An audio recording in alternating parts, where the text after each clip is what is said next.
And we are back with another episode of Artisans of the Horizon. And today we have Reverend Brandan Robertson in San Diego.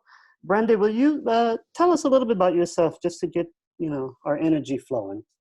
Totally. Well, first, thank you so much. It's so good to be here. And yeah, my name is Reverend Brandan Robertson. I serve as the lead pastor of Mission Gathering Christian Church here in San Diego. We're a progressive, inclusive Disciples of Christ congregation. And beyond that, I do a lot of work in the intersection of political activism and Christianity and Christian faith, as well as writing about spirituality and LGBT inclusion. So that's really who I am.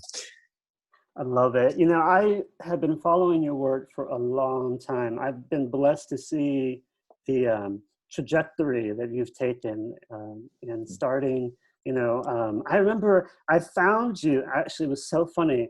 I was researching, what book was it? Richard Rohr had just come out, I think, with Breathing Underwater, his book on the 12 Steps. I think that was the book. It was around that time. And I remember I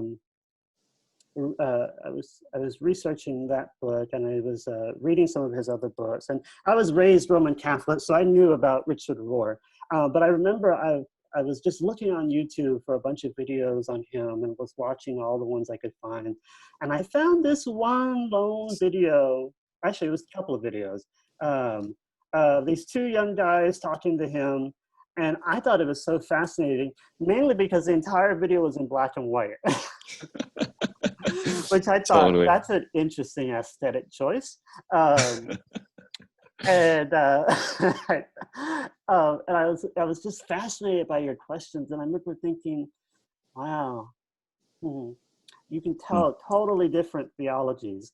Because I was totally on the same side as Richard, because we're both Catholic, and I knew exactly, like, all the answers that he gave to you, I would have given you the same answers. But I was intrigued by your curiosity and your genuine need or desire to want to learn from someone that you thought had answers. And I think that is a value that I've noticed that you've had and that you continually manifest in your ministry and in your presence in the world. But I also think it's a value that is manifesting now in the world that is to come. It's going to be a standard, I think. That's my prophesying for the day. I love it. I think that will be, along with some other values, including availability, I think that will be one of the hallmarks of the world to come, the beloved community.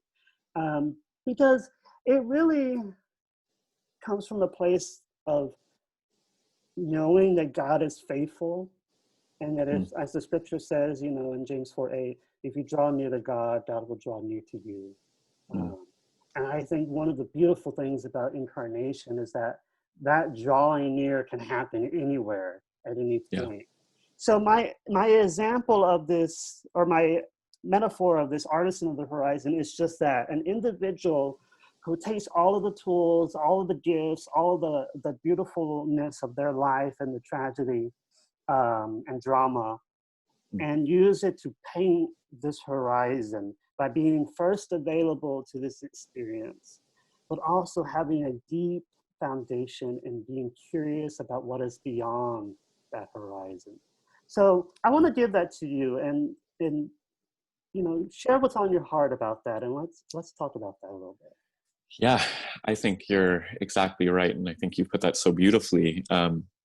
That conversation with Father Rohr you were talking about, I was a student at Moody Bible Institute. He was in Chicago with Father Lawrence Freeman, another teacher of meditation and contemplation. And it was this big Catholic conference. And me and my friend were two evangelicals. We wandered in, and that was really kind of at the beginning in some ways of my journey with curiosity because I was at Moody, I was at this very conservative school, and I would be told these very strict, certain, rigid answers about all the questions of life, right? Like where we're going, why we're here, all the things that humans have always been asking, and that there are a few groups that pop up along the way that claim certainty. anyways, I can talk more about that in a little bit. But so they were giving me these answers, and I was going out into Chicago, into the city, and experiencing life, experiencing culture, experiencing diversity, and realizing that my answers didn't match up with what I was experiencing. And so I started writing about it on a blog. I started podcasting, having conversations with well-known people from different camps of Christian theology.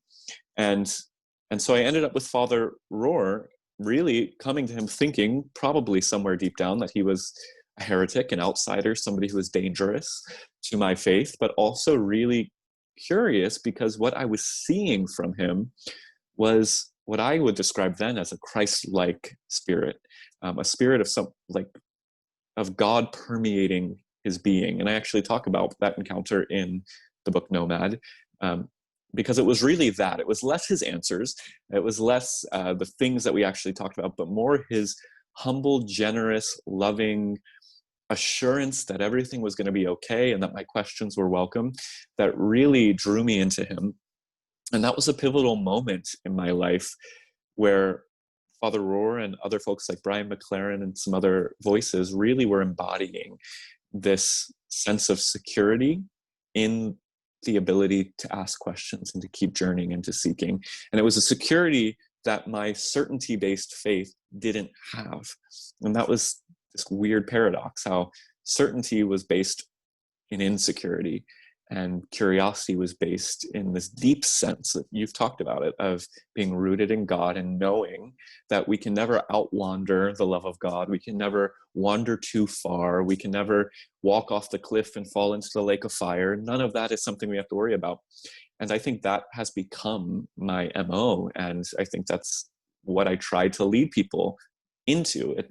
I don't have answers. Rarely what I say today will I agree with it in 2 weeks. But I think that's precisely the journey that we're on. And I also think you embody that so well in so much of what you speak about. Well, thank you. And and you said a word that I think is really good, is danger. I think we have to be dangerous in our faith. We have to be risk takers. And I really do think, I don't know where along the lines in Christian history that we ever think that certainty was a gospel value. Yeah. It's totally not. And so it's just this whole phenomenon, I think, is very interesting. But it goes back to one of the first things that they teach you when you study theology in Christian theology, is that God is all powerful. Well, I think actually we never really have authentically claimed that, that if God is all powerful, then we don't need to really worry about wandering or anything like that. Like, God's got it. Like, it's all good. So chill out, explore, have fall in love with this life. I think you talking about that brought up into my spirit that I think curiosity is fundamentally opposed. I'll say it this way: Christianity got off track. We became a religion of certainty because we pursued power, which is the exact opposite of what Christ was calling us to do. In the pursuit of power, in order to have power over people, you have to have absolute truth. There has to be a limited group of people who have it, and the rest of us need to be subject to them. And I think that's precisely when our tradition became a heretical tradition, truly using that word in the truest sense of it, like off course, heading in a direction of destruction and fear and true danger, whereas the values that you see Jesus embodying, and one of the things that I've been reflecting a lot on personally, is how creative Jesus was with theology and how important creativity is with theology, and how that value is never taught to me in my study of theology. It was that there was a truth, one truth, absolute, and we had to get to it, and we should all arrive at the same answers. And it's like, frankly, that's just boring. That's a boring way to do faith and life. Like, if I have all the answers, all you have to do is come to my church, I'll tell you the answers, and then why keep doing this? Like, okay. But when I get to look at the Bible now and say, maybe the surface meaning has some relevance, but what if we try to reinterpret what I did this past Pride, the Lazarus story, as not a story of a man rising from the dead, but what if that's a coming out experience? He's coming out of a tomb of death. Like, getting to be able to be playful makes my faith so much more interesting. It makes me actually want to get up in the morning and engage spiritually. And I feel like that's just, even in a crass way, that's more marketable than what religion is trying to sell. And yeah, I wonder what you think about that. Yeah, no, I think that's spot on, and I agree. I think it's more fun. I think it's more exciting. I think it's more liberating. But also, that's something that I always thought was so confusing about. I mean, I was raised Mexican American Roman Catholic, so a lot of piety and a lot of very deep, devotion and connection to that. And I went to 12 years of Catholic education plus 3 years of seminary, and several years of active ministry. And so I was deeply rooted in sacramental theology and church history and liturgy and all of that stuff. And I always kind of was so confused by my Protestant siblings and friends when they talked about having a personal relationship with Jesus. And then they're like, but I can't do this because my denomination says this, or my pastor said that. I'm like, but wait, you just made this whole thing about you and Jesus, and then you undercut Jesus because of your pastor or your denomination. Like, that doesn't make any sense to me. Like, yeah, it's the idolatry of the Bible, I think, in the Protestant world, because it's not about a personal relationship with Jesus. We say that, but it's not. It's about a personal relationship with a set of doctrines that we put under the name of Jesus, but they're actually beliefs about Jesus. Frankly, I might even say today, beliefs about a Jesus that didn't actually exist, a kind of Jesus that's been constructed in a Protestant European 1500s worldview. And that Jesus, again, he's unrelatable. He's unappealing, and he doesn't really have anything to offer unless you buy into his own system, which says you need to believe things, otherwise I'll send you to hell. If you believe that, then of course that Jesus becomes necessary. But for the rest of the world who doesn't believe that, and the rest of Christianity, Catholics, Orthodox, and a lot of other Protestants that aren't in that neo-reformed tradition, that Jesus just really does have nothing to offer us. I also just always thought it was so lazy. I'm like, what a lazy spirituality. I'm like, I read the gospel and I think this Jesus is like an active dude. Like, he's everywhere. He's talking to everybody. People are stopping him. I mean, it's so funny. Every time Jesus did a miracle, it was because he was interrupted. And that's good. like, so it's almost a biggest question of, when we're interrupted, are we becoming miracle makers? Are we embodying that? That's a good word. I think our whole society is being interrupted, and it's an opportunity to be miracle workers, to be healers, to be liberators, which is ultimately the message of Jesus. That was his whole ministry. Is every time somebody encountered him, a shift happened, whether it was a miracle or they had a change in consciousness, or they realized, I'm not living my life the way it needs to be lived, and I have the choice to either go and fix it or continue down this road. And there are some people in the gospel who chose that route, but it's I say a lot that I think modern Christianity has infantiled us, like has made us infants of faith. And that what's happening in this world now, part of being an artisan of the horizon is growing up and being adults in faith and saying, and making a declaration, an affirmation that I don't believe that and it's okay. And maybe I'm working into this, I don't have I'm not comfortable with this, but eventually I'll massage my way into it, I think that's so important. And it's hard to talk about this sometimes because it can sound elitist and things. But there's a lot of research out there. There's a lot of research about spiritual development and stages of spiritual growth and how consciousness actually evolves. And I think what was really helpful to me on my spiritual journey was actually kind of looking into the work of James Fowler, even folks like Ken Wilber, who's kind of in the New Agey Buddhist-y mix. They've done a lot of work showing that there's actually a trajectory we could be going on that helps our mind grow gradually, our spirit grow gradually, and we can understand that there is a path that we're headed on. Whereas, again, so much of Protestant Christianity that I come from, the evangelical flavor, it's about arriving. So like it's a conversion experience, and then you learn the right things, and then you're there, and it kind of ends.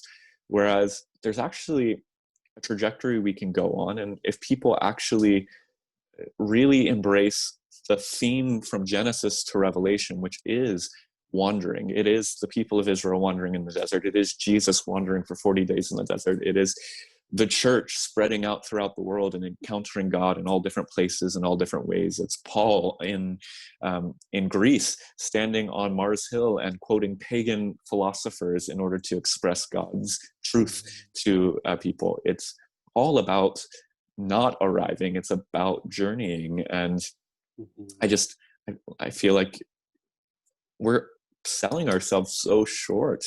And again, I think it's just such a boring way to be Christian. And it's no wonder that people are leaving churches. People are drawn into that kind of theology because in a world where everything's in upheaval, we crave certainty. And so if I can go somewhere where I can get certain answers, I'll do it. I'll give them my allegiance and money and time for a couple of years. And then those answers are going to stop working. Life's going to become boring. And people are going to say, why do this anymore? And they actually head towards nihilism. They head towards this idea that life is meaningless, which I also think is selling yourself short. So I just think it's toxic all the way around. I agree. And I think part of the remedy to that how we curve that is, embodying this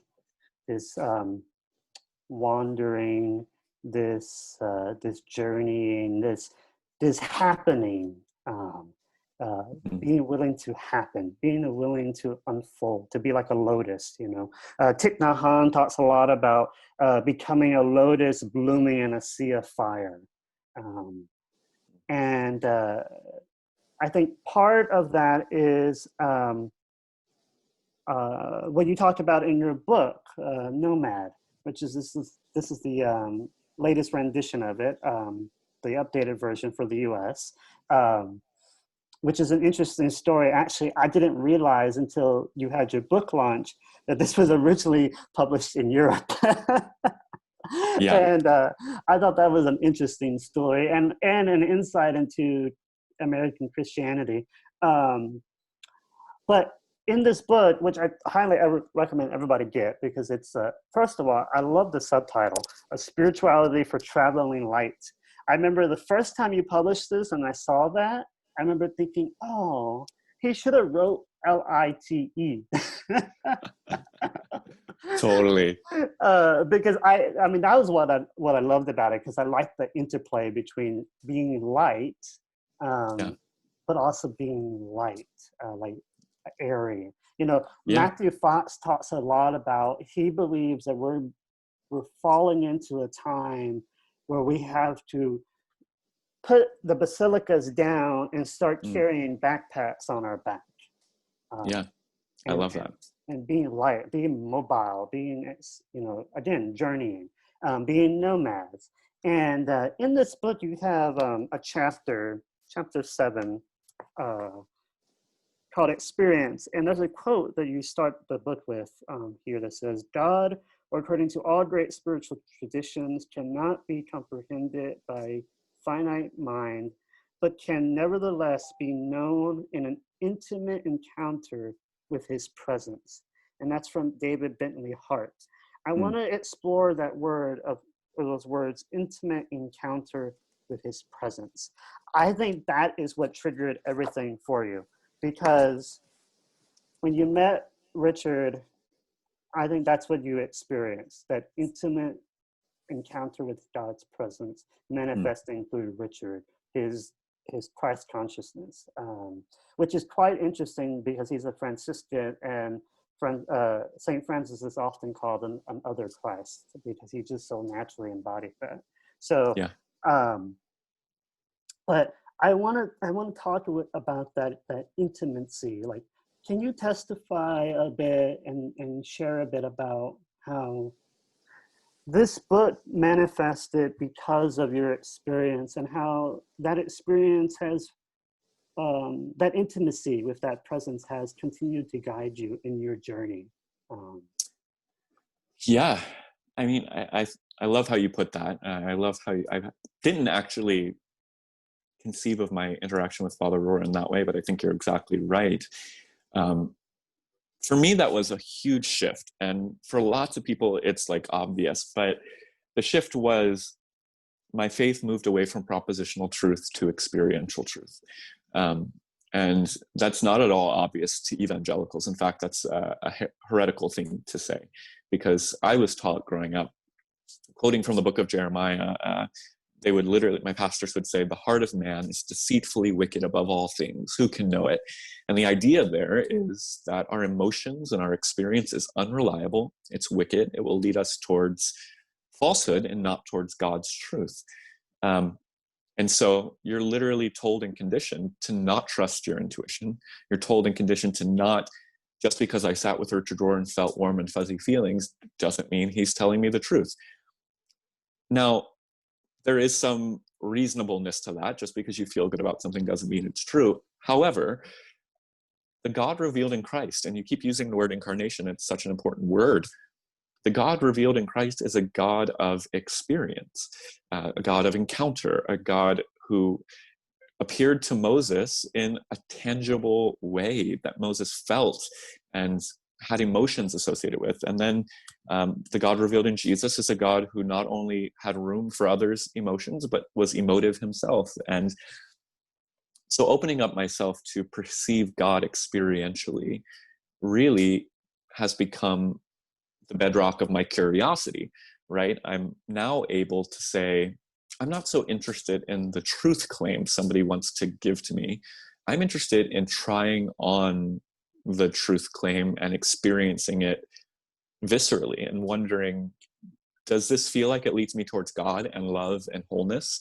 Or does it feel like it's leading me in the opposite direction? And I also think that's a key, that there's a lot of people pushing back against love being an emotion, for love being a verb and love being an action. And I think all of that's true, but love is also an emotion, and God is love.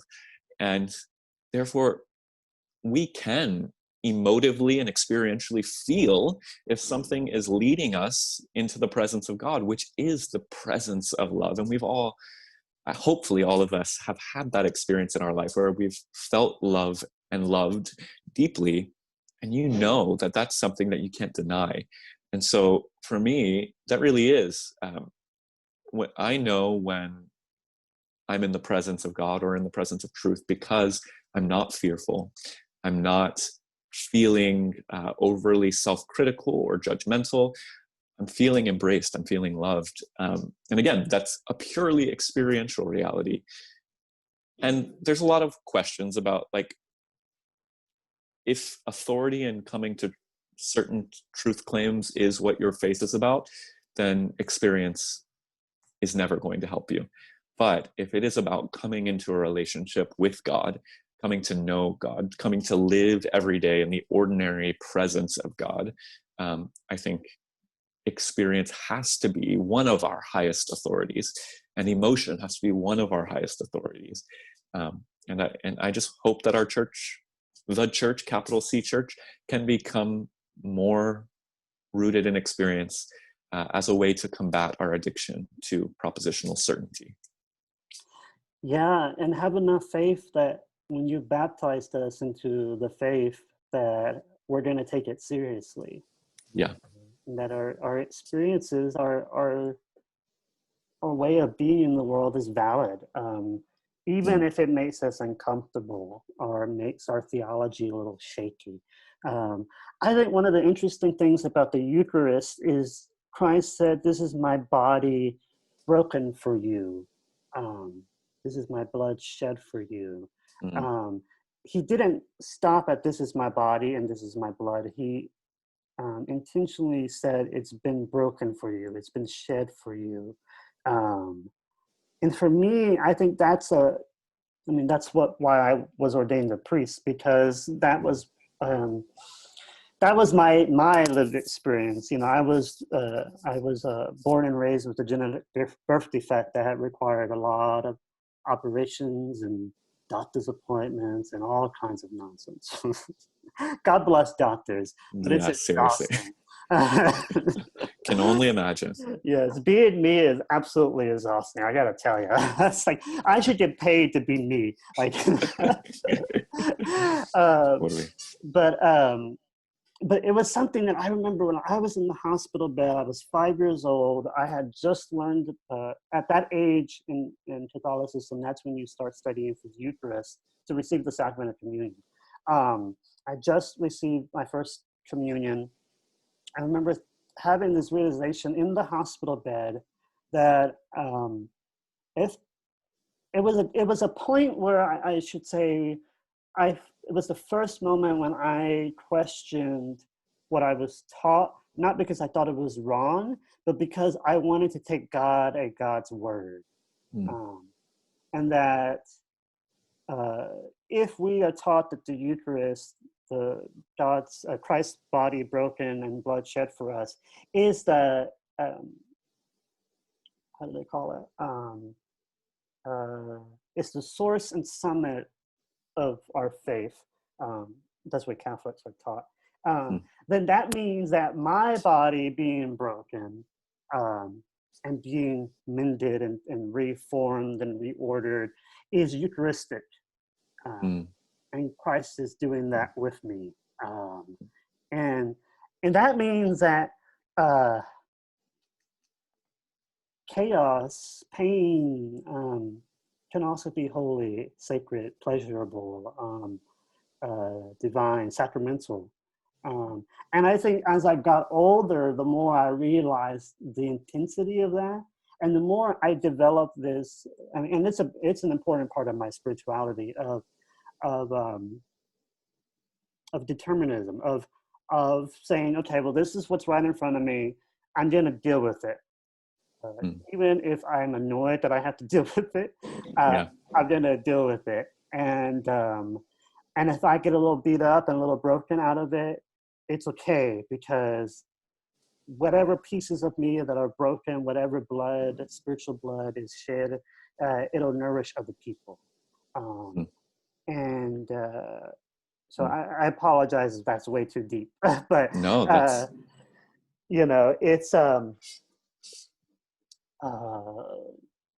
it's it's a part of that danger of that of daring to again take God at God's word. If the scripture is true and we draw near to God and God will draw near to us, then I'm gonna go for it.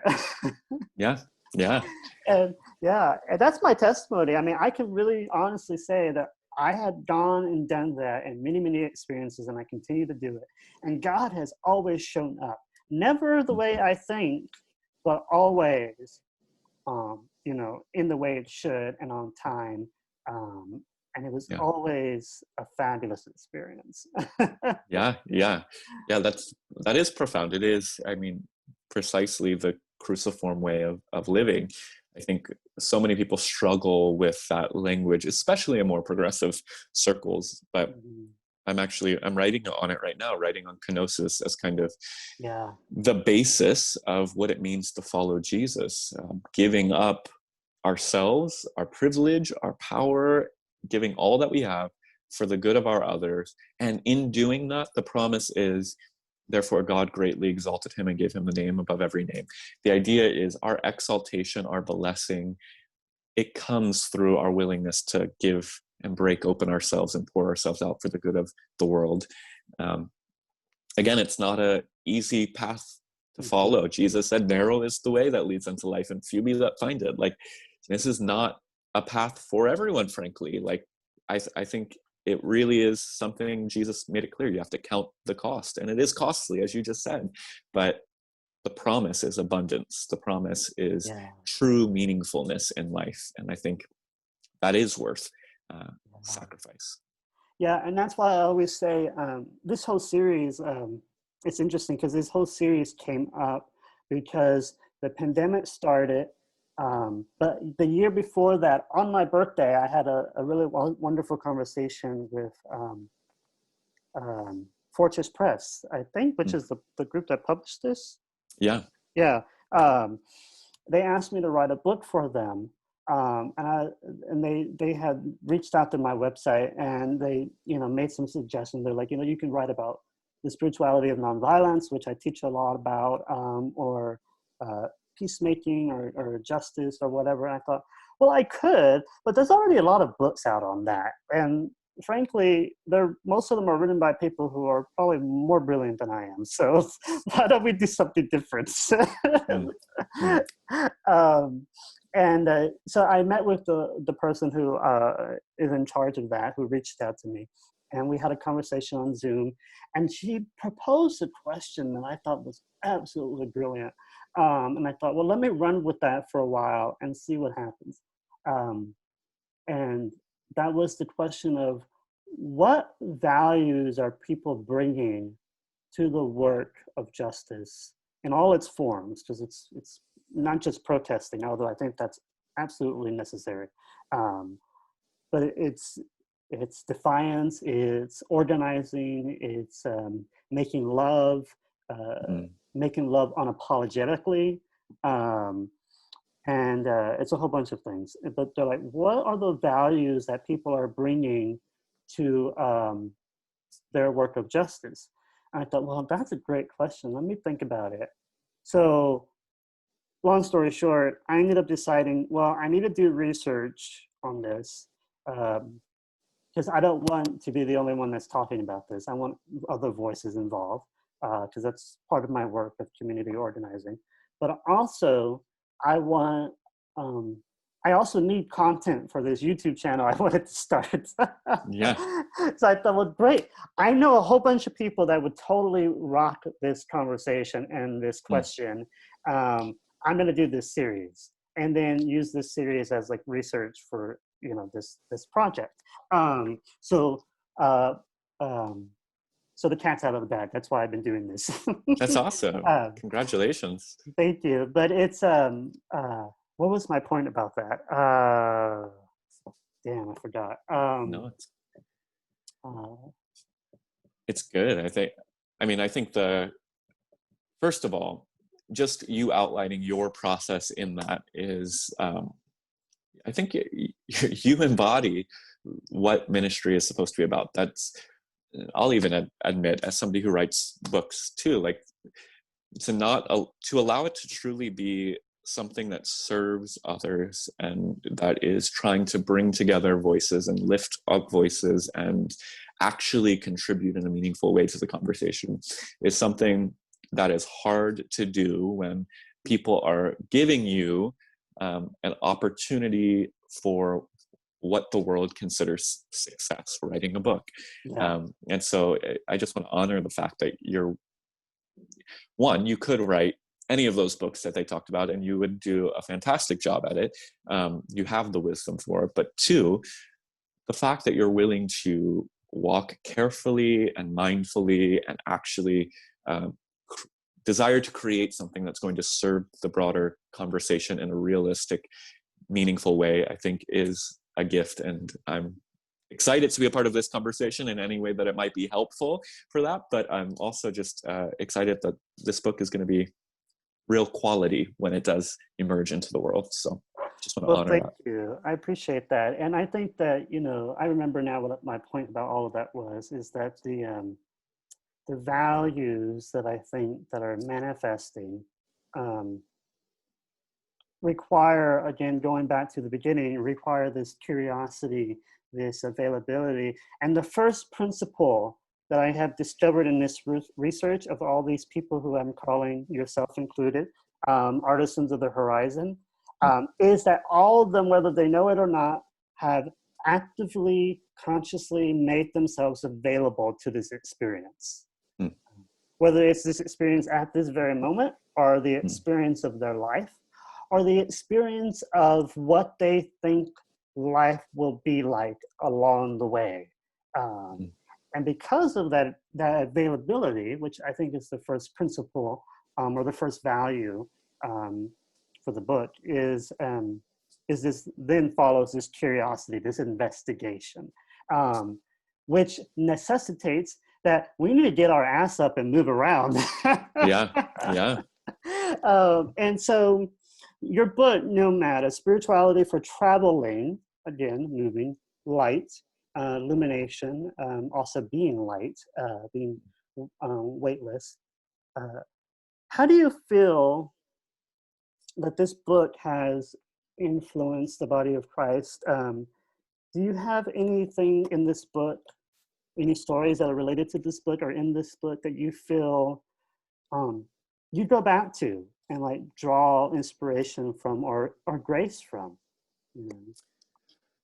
Yeah, I think the journey of the book itself is has been one of the more transformative things that have happened in my life, in the sense that I received the original book deal for that from a conservative Pentecostal publisher, and then that I lost that contract, ended up getting published with a British publisher, which then took me over to the UK and to Europe, and I've been going there 2 times a year, every year for the past 6 years. And as I've gone, the book has just become a conduit for me to really do what you're saying, move around on the earth and experience what God is doing in so many people in so many places. And the thing that I found actually being nomadic is, one, what's happening here in my life in San Diego, California, is actually also happening all over the place.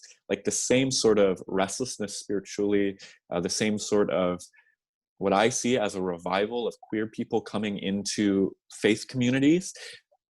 That's not just happening in the US, it's not just happening in Europe. It's I've gotten to travel around to a bunch of different places, and I've seen this is happening around the world. There's a shift that is occurring.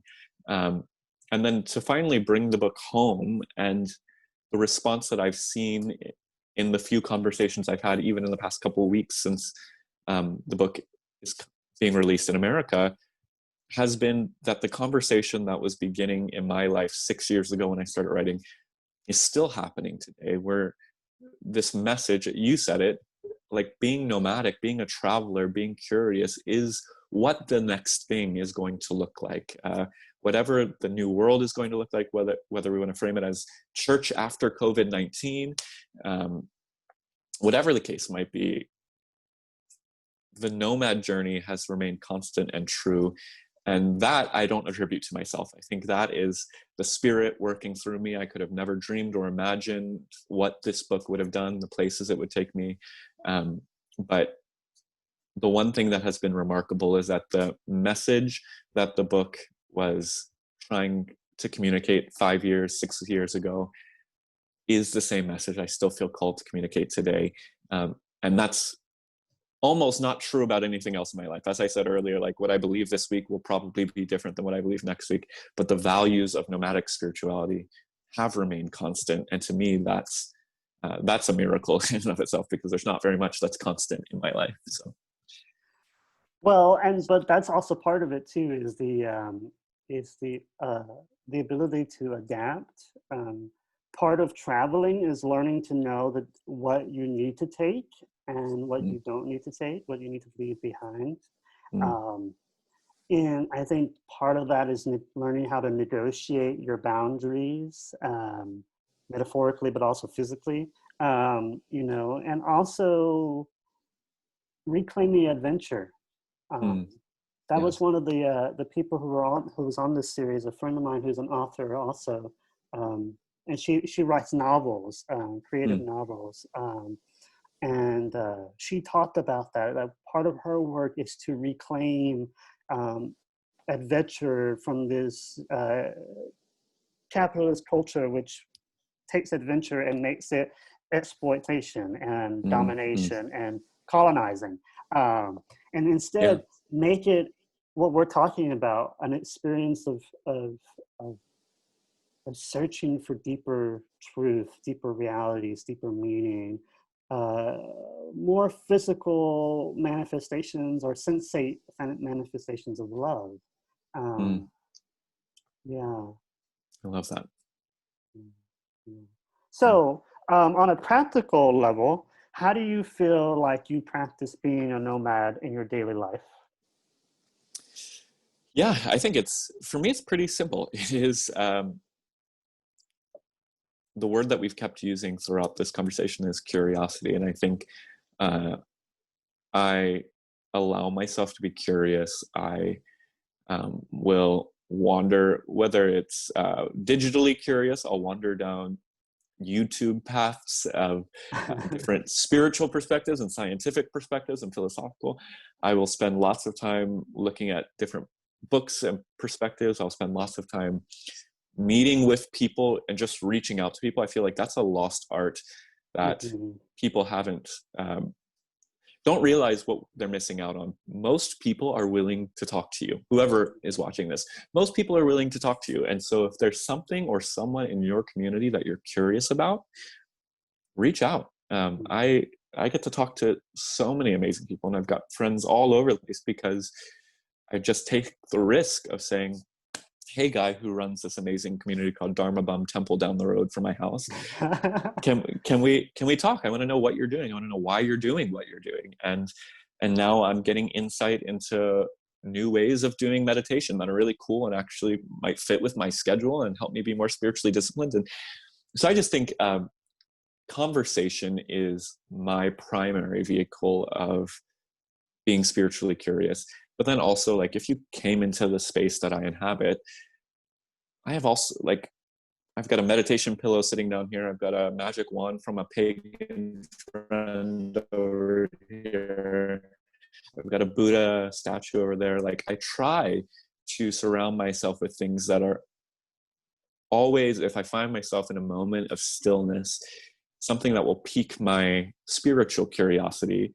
And I can look over and glance at my Albert Camus poster about existentialism and, like, allow myself just to wander and to do that a little bit. And I feel like COVID, if there is a silver lining to this, it is that for some of us, and it is a privilege to be able to have extra space or time because of COVID, but if you do, you might as well utilize it and utilize the time of just being and thinking and being introspective.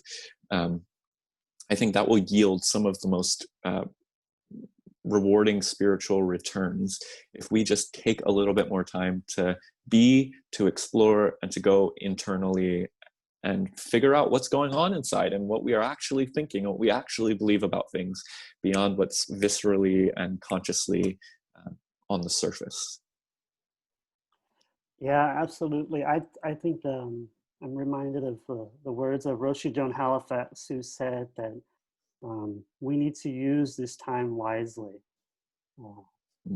and that be available again to this experience. But also something that I say all the time, and I've really been saying it probably to ad nauseum during this whole pandemic, is that one of the wonderful gifts about Christianity is we know how the story will end.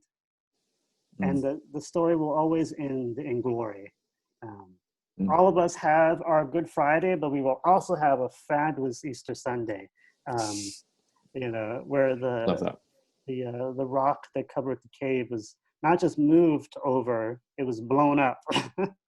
Yeah. I love that. And that's so good. Yeah, and all of us are eventually going to come out into a new way of being, and so embrace it. But in the meantime, use the time wisely and just know that, it'll end in glory and it'll be fun and it'll be wonderful. And the people that will be around you are going to be amazing. And I do think that part of what's happening right now is, I think, some of us who are more and disposed to being available to what the Holy Spirit is doing, I think are being primed and prepped and put through fire so that we can help be catalysts for the world to come. catalyst of compassion and justice and radical, non-retaliatory, all-inclusive nonviolence, which is ultimately what Martin Luther King called the beloved community. That beautiful, glorious rainbow. So, people need to claim their nomadic abilities and explore and ask questions. And yeah, like you said, don't be afraid to say, hey, can we talk? Like, I'll buy you a cup of coffee. Like, that's the easiest way to get me to talk, is you buy me a cup of coffee. Yeah. And even better now, Zoom has made it so you don't even have to buy cups of coffee. It's free all around. So Zoom some people. Yeah. But Cash App is a thing too. It is. You have to tithe. Yes, for sure. But we're coming towards the end, and so I want to take this moment to really to applaud you for your work and your way of being in the world, your witness, and I encourage you to keep on keeping on, and all that you're doing and all the projects that you're working on, and in your ministry life, but in your personal life too. May there be an abundance of blessings. And I also want you to take this last few minutes and tell everybody about where they can connect with you, how they can talk with you, what projects are you doing, and also, where can I get the book? Totally. Well, again, thank you. I also applaud the work that you're doing. I think your witness is something a lot of us other clergy folk aspire to. So grateful to have some time with you today. And I think the easiest way, my website, brandanrobertson.com, BRANDAN, Robertson.com, has links to every possible thing from social media to everything else. The book, you can go to nomadbook.org, and you can buy Kindle paperback, and then the audiobook's about to be released, so that's exciting. And yeah, I've got really the rest of the year for me project-wise looks like continuing the podcast, which is the Quest podcast, where I have conversations with various spiritual voices. And then at the church, we're launching a podcast called The Living Liturgy, where each week we'll release a 45-minute time of prayer, meditation, contemplation, and a little bit of discussion to help people find some sacred moments in the middle of their week. So if people want to find out about that, you can head to missiongatheringsd.org. But otherwise, yeah, I'm just all over the internet. So just find me there. Same. I feel sometimes wonder, I'm like, where am I not? That's a better question. Yes, exactly. But yeah, I highly recommend that everybody get the book. I think it matches my shirt. I love it. Which is part of why I wore this shirt. Fantastic. Yes, because fashion's important. But I really do highly recommend that people get the book. I really want to encourage those who will watch this and any of the other videos that it's okay to explore. And in fact, you should explore and be curious and investigate and question. Meister Eckhart said that God is isness. That isness is everything. We have to be willing to say this world is not an accident. If the God of the universe chose to come down into time and space and participate in our human experience, then it needs to be participated in. We need to explore that and embrace it and not be afraid of it, including if that means leaving your denomination. Because I guarantee there are other people who are on the journey, and if you run into 2, 3, 4, 5 people, get together and make a thing. I think one of the things that's going to happen after whenever this pandemic's going to end, God, I hope it ends soon, is I think we're going to return back to house churches and smaller, more intimate communities. Because we kind of need to heal, so embrace that. I highly encourage you to embrace that. Pray for your healing. Pray for God to give you dreams of what your world and life need to be. And as I often tell people in spiritual directions, do what you need to do in the spirit realm, and then put your feet flat on the floor and do what you need to do in the practical realm. And God will meet you in the middle.